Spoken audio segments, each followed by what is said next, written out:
നിങ്ങൾക്കൊരു കുടുംബം തന്നത് ദൈവമാണെന്ന് ഉറപ്പുണ്ടെങ്കിൽ നിങ്ങളുടെ കുടുംബത്തിനകത്ത് വേണ്ടത് തരുവാൻ ദൈവത്തിനറിയാം.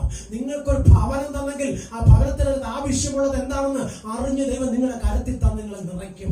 അതുകൊണ്ട് ലോകത്തിലേക്ക് നോക്കാതെ ദൈവത്തിന്റെ വചനം പറയുന്ന പ്രകാരം അവനെ കൈക്കൊണ്ട് അവന്റെ നാമത്തിൽ വിശ്വസിച്ച് അവൻ പറയുന്ന പ്രകാരം ഭയപ്പെട്ടുകൊണ്ട് യാത്ര ചെയ്യണം.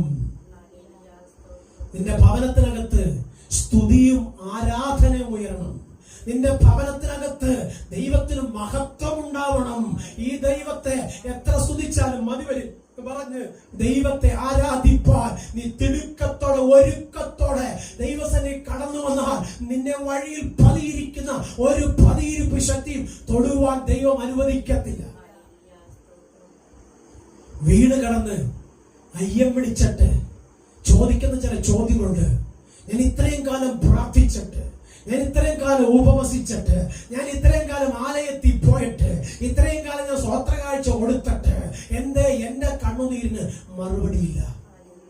ദൈവം ഉണ്ടായിരുന്നെങ്കിൽ ഇങ്ങനെയൊക്കെ സംഭവിക്കുമായിരുന്നു. അവിശ്വാസി, വിശ്വസിക്ക്. ദൈവം ഉള്ളത് കൊണ്ടാ നീ ഭൂമിയുടെ മുൻപിൽ ഇന്ന് നിൽക്കുന്നത്. സ്വത്രം ദൈവം നിന്നെ സൂക്ഷിച്ചത് കൊണ്ടാ നീ നടന്നു വന്ന വഴിയിൽ പിശാച് നിന്നെ പിടിക്കാഞ്ഞത്. ദൈവം നിന്നെ തന്റെ ചിറകിന്റെ മറയെ മറച്ചത് കൊണ്ടാ പാഞ്ഞുപോയ വാഹനം നിന്റെ മുതുകത്ത് വേറാഞ്ഞത്.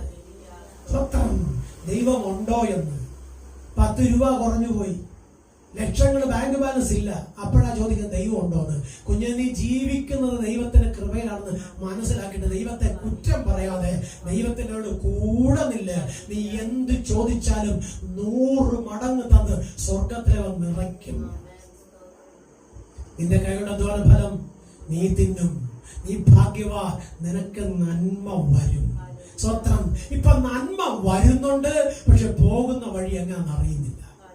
സ്വത്രം നന്മ വരുന്നുണ്ട്, അത് എങ്ങനെ പോകുന്നെന്ന് പറയത്തില്ല, അതങ്ങ് പോവുക. ഒടുവിൽ കിടന്ന് അയ്യം വിളിച്ചിട്ട് തെക്കും വടക്കും കിഴക്കും പറഞ്ഞ്